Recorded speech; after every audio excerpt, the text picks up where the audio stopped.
Cica, tatu cica.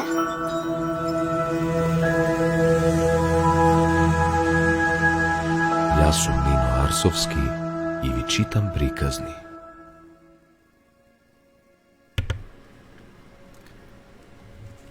Dobro večer na site. Продолжуваме со книгата 1001 ноќ. Поточно со двете книги. Ова е ноќ 1, па да почнеме. Казната се вика Приказна за трговецот и ифритот. Раскажуваат честити царе дека едно време си бил еден трговец. Вртал голема трговија низ земјата. Еднаш тргнал некаде. Му станало жешко, седнал под едно дрво, бркнал во торбата, каснал од тоа што си понел, а изал една урма. Семката од урмата ја фрлил и ете ти, се појавил еден огромен ифрит со меч во раката.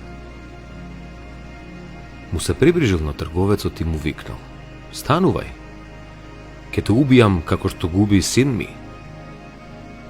"Како сум губил син ти?" прашал трговецот. "Кога ја изеде урмата и ја фрли семката, таа удри во градите на син ми.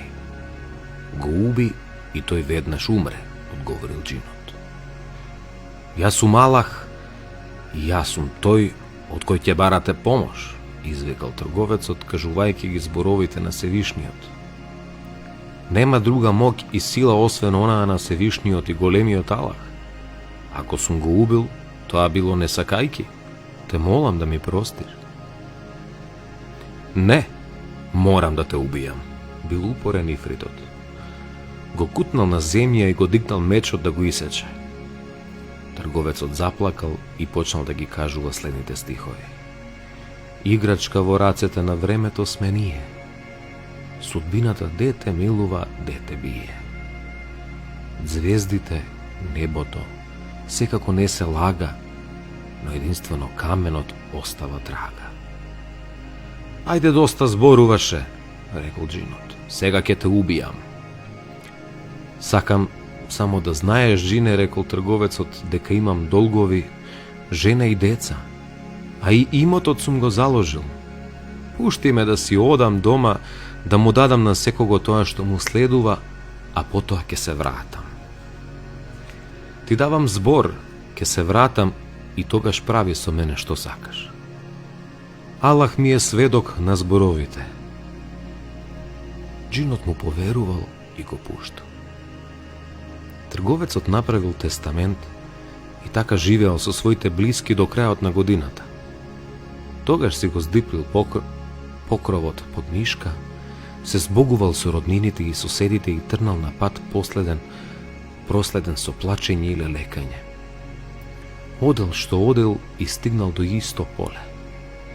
И додека си ја плачал судбината, му се приближил еден шејк, кој водел со себе врзана газела. Тој го поздравил трговецот и рекол: "Зошто седиш сам на ова место? Ова е сврталиште на џиновите?" Трговецот му кажал што му се случило. Шејкот со газелата се зачудил. "Леле, брате, твојата приказна е навистина необична. Ако биде запишана со перо и ако ја види око, од секого што словото го цени, таа соза ќе истргне.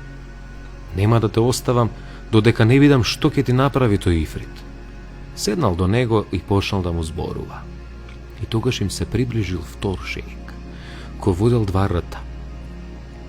Ги прашал зошто седат на тоа место, а тие му кажале од почетокот до крајот што се случило. Уште пред да седне тој, еве ти трет шејк, кој водел шарена маска. Ги поздравил, а тие нему му раскажале исто така што се случило. Одеднаш се дигнал облак, настанал виор и еве ти го џинот со гол меч в раката. Му фрчеле искри од очите. Го грабна трговецот и викнал: "Ке те убијам, како што ти губи син ми и ја рани душата." Трговецот заплакал, залелекал. Му се придружиле и тројцата шејици со плачење или лекање и редење. Првиот шејк Суственикот на газелата заколеничил, му ја бакнал раката на ифритот и му реко: "О, джине, ти, царска круна на джиновите, ако ти раскажам што ми се случи со оваа газела и ако заклучиш дека мојата приказна е необична, ќе ми подариш ли 1/3 од крвта на овој трговец?" "Да," одговорил джинот. "Ако проценам дека твојата приказна е необична, ќе ти подарам 1/3 од неговата крв." И првиот шејк почнал да раскажува. Приказна за првиот шејк. "О, ифрите, оваа газела ми е братучетка, керка на чичко ми. Се венчавме кога таа уште беше мала. Живеевме заедно 30 години, но не добив чедо од неа. Тогаш си зедов наложница и од неа добив машко чедо со лице како полна месечина со прекрасни очи, со извиени веги и стројна снага. Детето полека растеше и порасна, а кога навршија 15 години, ми се отвори пат да трнам по трговијата на кај еден град. А братучетка ми, оваа газела, од мала научила да прави магии. Го магепсала детето и го претворила во теле, а мајка му, наложницата, ја претвори во крава и ја пратила кај говедарот. По некое време јас се вратив и прашав за детето и мајка му. Наложницата ти умре, а син ти избега. Не знам каде отиде, одговори жена му. Цела година страдав, но дојде Курбан Бајрам. Го пратив говедарот да ми дотера една згоена крава. А тоа била мојата наложница, магепсана од оваа газела. Ги засукав ракавите, го зедов ножот и кога повтев да ја заколам, таа замука силно, заплака. Ја оставив и му наредив на говедарот да ја сврши работата место мене. Тој ја заклал, но таа била само коски и кожа. Зажалив поради тоа што ја заклав. Му го дадов тоа што остана од неа и му реков: "Оди,